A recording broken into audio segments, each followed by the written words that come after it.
welcome to Memorial United Methodist Church in Thomasville, North Carolina. Today is Wednesday, May the 19th, 2021. We'll thank you for joining Rodney here and Danny back here for our weekly update. We are excited about being here with you today. And there's a lot of things that have gone on May the 19th. We want to share a little bit of what makes May the 19th so special, and then maybe at the end we're going to go over a few things that that's going on here at the church that you need to be aware of. But first of all, in 1992, Ric Flair, the Nature Boy, Ric Flair, won the NWA wrestling title.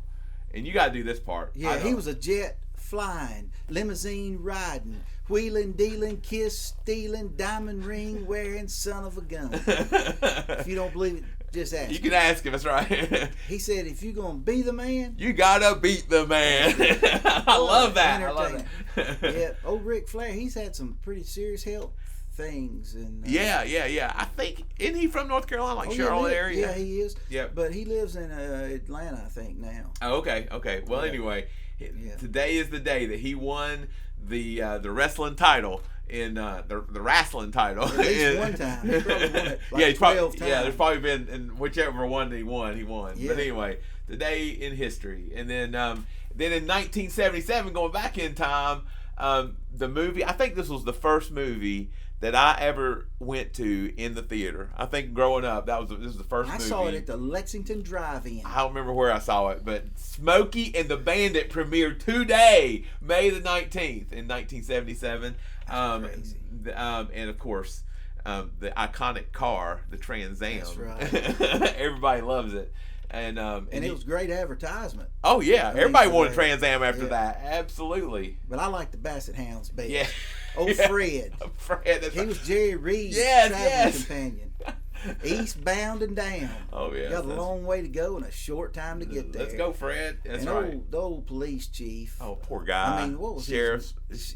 Yeah. Chief, who was he? I can't even remember his name. Yeah. They destroyed some cars. Yeah, those cars. But hey, one of the deputies lives in right above Hickory. I didn't know that either. Oh my gosh. Yeah, one of those deputies. You'd know him if.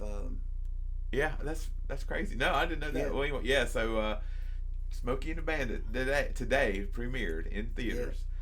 Yeah. And then we got birthdays to celebrate. Today is Andre the Giant's birthday.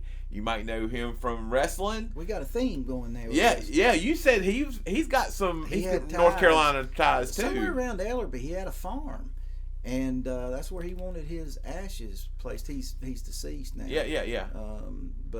In North Carolina, I didn't know that. Yeah, Andre the Giant. I remember seeing him wrestle in high school. Like when I was in high school, he came and he was a tag team with Ted. The $1 Million Man, Ted DiBiase. He's a preacher now, I think. Oh my gosh. The $1 Million Man. You know, old Andre the Giant, 7'4", 520 pounds. I mean, just massive. 7'4". Oh my gosh. He was huge, but that was a deficit that caused him to have bad health. And yeah, I understand that he was an actor too. He did some acting. Right. He was in The Princess Bride, and there was a couple fight scenes where you'd think that a wrestler would be able to do these fight scenes, and apparently they had to be real careful with his back. Like he was not real, the physical nature, all that of having that much height and weight, it kind of took its toll on him and stuff. So some of the people that were on that set with him said he was absolutely gentle. Oh, that's said cool. As big as he was. Yeah. But the other interesting thing is, based on the height and weight chart, that you use at the doctor, it said he should have weighed 150 pounds. I mean, that's how out of touch those things are. I agree. I completely agree. My wife would be mad at us, but I totally agree.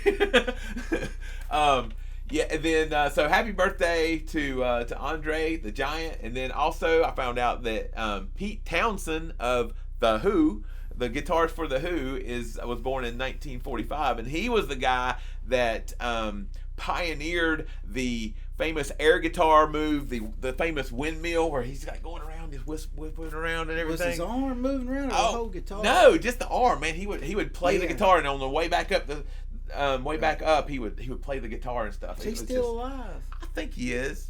I don't know. I don't know. I think I'm gonna say yes. If Keith Richards is still alive, then Pete Townsend should be alive. Keith Richards was Rolling Stones. Yeah, but he's preserved in some way. So. Yeah, I'm sure. Anyway, happy birthday to Pete Townsend, and then we got this one. These two kind of go together to a certain point. You found out this in 1909.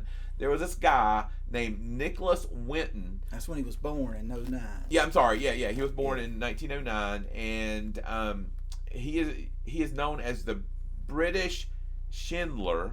After we talked about Schindler's List a couple weeks ago, and you were telling me about this, that he organized rescue of 669 children, most of them Jewish, from Czechoslovakia.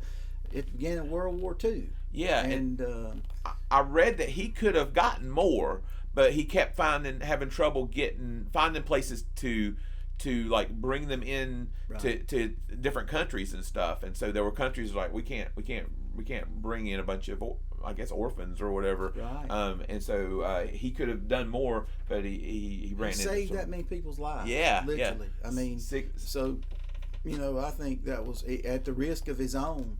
So he's special place in heaven. He's for in him. heaven. Yeah, Yeah, definitely. I mean, I don't know what else he did, but if he ain't there, we're all in trouble. So, and then on the other side of that, you need to say Nathan Godsey.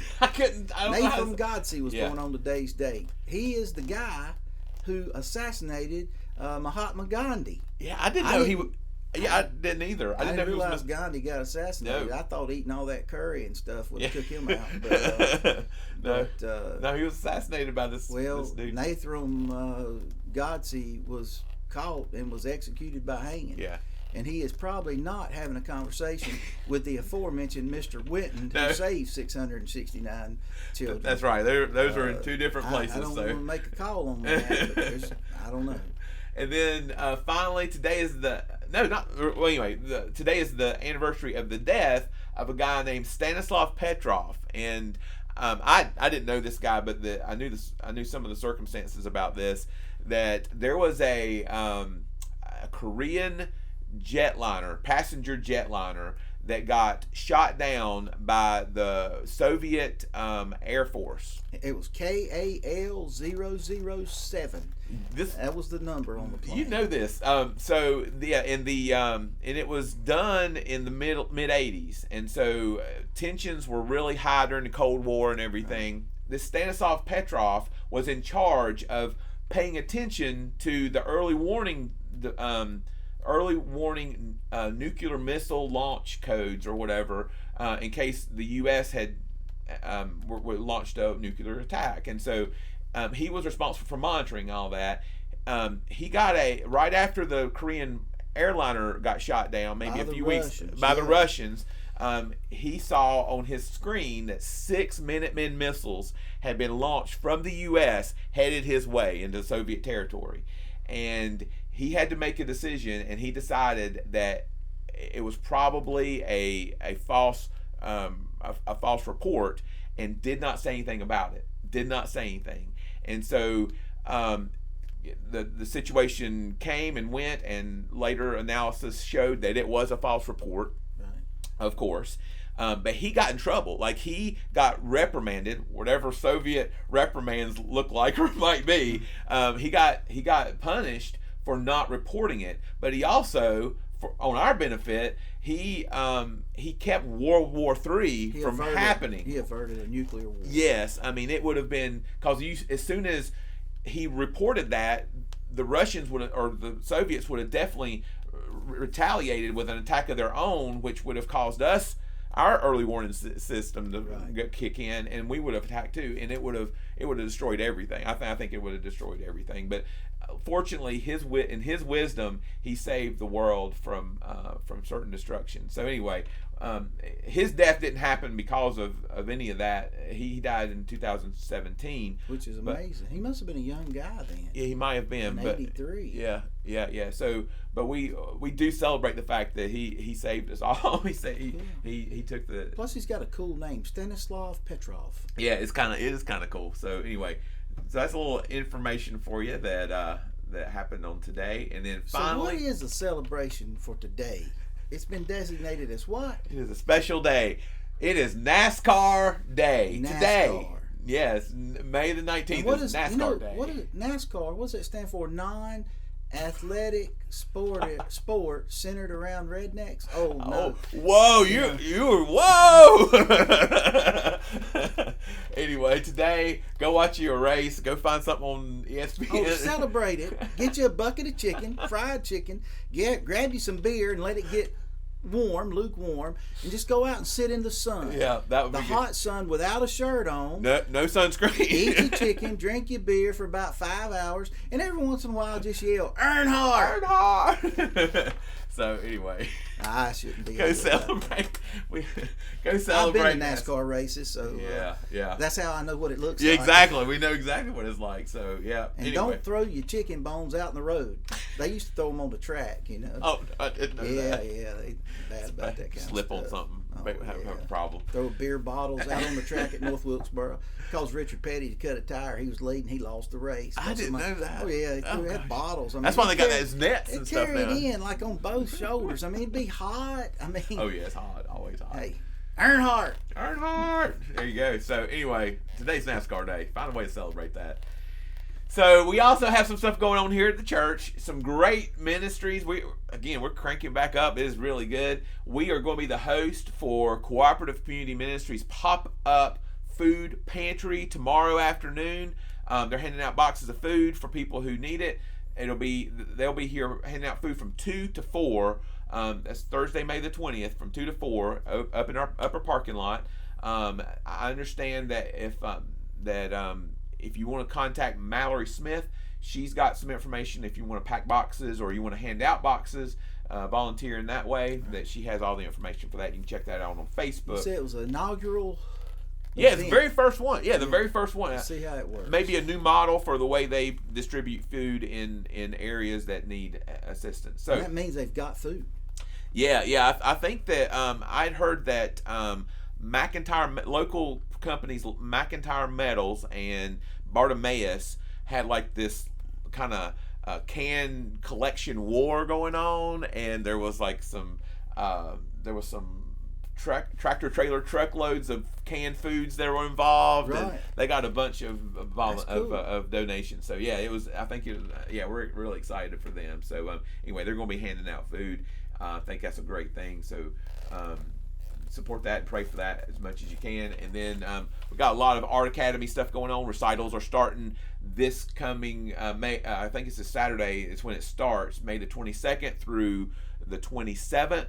And those are kind of like just family groups will come in and get to hear their student, do their thing, sing or play their instrument or whatever. They're anticipating a couple hundred people. Yeah, it's going to be. Yeah, it's a big deal. It's a really big deal. So we celebrate Art Academy recitals that are going on.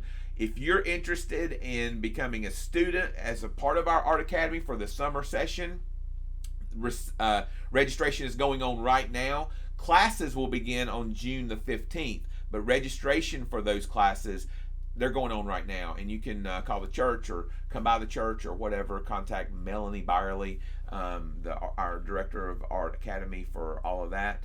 And then later on in the summer, we have registration opening up right now for an art camp that is will be happening August the 2nd through the 6th, and that is for rising first graders through rising sixth graders. So elementary school kids are invited to participate in that, and it's always a great time. Linda does a great job with that. So you can register for that now, and Linda Hepler will take all your information. So a lot of really cool things happening here at Memorial. So Not the least of which will be worship this Sunday.